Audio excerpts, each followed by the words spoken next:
Our FO unit last unit near SM Fairview. So ito na, salubong agad tayo ma'am sa carport natin. Tapos meron tayong gripo sa labas and also may sockets din tayo. Tapos ganyan yung facade ng bahay niya. May balcony rin tayo, painted na yung mga walls natin. And meron tayong malaking sliding window. Sa main door naman natin po is naka wooden panel tayo. Double deadlock na tayo niyan ma'am. So for the security din po, and meron tayong mga socket each space, kumbaga kaliwa niyan meron po. Tapos pagpasok natin, ito na po yung magiging living area natin.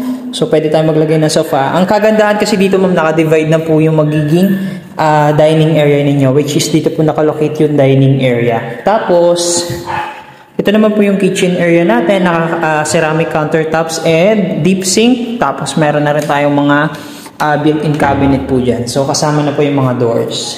And yung first CR natin dito po sa baba. Yan. So medyo madilim lang po as of the moment kasi wala akong dalang ring light. Pero complete fixture po siya, kung makikita nyo po siya, and pwede nyo po siya of course ma-visit anytime. So hopefully ito is magustuhan nyo po kasi high ceiling na po yung pagkakagawa dito. Tapos ito is another space para maging service area. So usually laundry area, pero depende po sa magiging ayos ninyo. As of the moment, meron po tayong tatabasin dito kapag na-consider nyo po siya. Yan. Pero all in all, mawawala po yan kapag if ever na magustuhan nyo po talaga siya.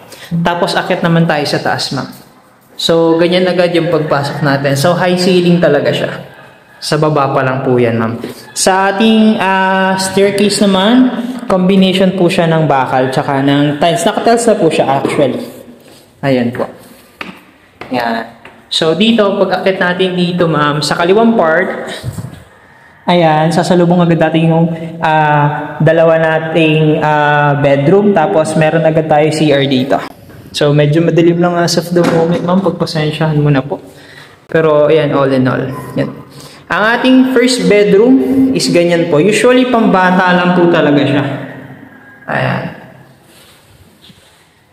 So second bedroom, of course ma'am, para may ventilation pa rin po sa ating kwarto sa first bedroom is meron na rin po talaga siyang sliding window. Tapos ito po yung second bedroom natin. Ayan. Sa second bedroom is ganyan po siya kalawak. Tapos may sliding window for ventilation po. And bakanting lote po yung nasa likod natin. Kagandahan din is hindi pa siya polluted. Punta naman tayo ma'am sa ating master bedroom. Sa master bedroom natin, oo nga pala ma'am, for the safety for the kids, kung may family na po tayo, ito nakalagay na po agad dyan. Meron na po siyang railings kung sakali po. And third bathroom natin is ito po siya. Yan. Mas malawak po ito. Complete fixture pa rin ma'am. May shower head, may sink po doon, may sink po dito. Tapos may toilet din po and may faucet po doon. Ang kagandahan ma'am, yung iba walang ganito. Pero sa atin meron na. Naka-PVC na po yung door natin, hindi po siya kakalawangin or what. May ventilation din po siya of course. Tapos, ready na rin po siya for any heater kasi meron po doon switch. Socket po pala. Socket. Tapos ito yung ating master bedroom. So ganyan po kalawak yung master bedroom natin. So mamaya papakita ko yung other angle. And ito naman po yung magiging sliding window natin. So ganyan po siya. Ayan. Tapos ito po yung magiging small balcony natin, which is ang access lang isa mismong mga ating master bedroom. So ganyan po siya. Naka-wooden panel na po yung ating pintuan. And ganyan po yung magiging balcony natin. Yung ating presence. Tapos yan, ganyan po yung magiging surroundings natin. Ayan. So ito ma'am, malapit lang po talaga to sa LTO ng Novaliches. Yun ang kagandahan dito. Accessible sa SNR. So accessible sa SNR po siya ma'am. Tapos SM Fairview of course. Going sa Quezon City, accessible din po siya. May mga churches din po sa nakapaligid, kumbaga. So, hinog na po yung location. So, if ever mo na makonsider nyo po siya, ma'am, pwede naman po tayo mag-schedule ng taping. Ako po mismo mag-a-assist po sa inyo. So, anytime naman kami available or ako personally po is anytime available, ma'am. So, i-chat niyo lang po ako, ma'am. Message niyo lang po ako kung makukonsider po ninyo mag-asawa.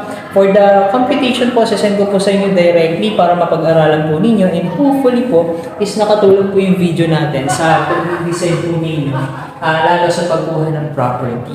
So, yan. See you, mama. Si Joshua po ulit, ma'am, from House Sulit PH. So, ganito po talaga kasulit ngayon sa mga projects namin na RFO. Yan, ma'am. So, for any question, ma'am, huwag po kayo mag-hesitate na mag-question or mag-send na message sa akin sa WhatsApp.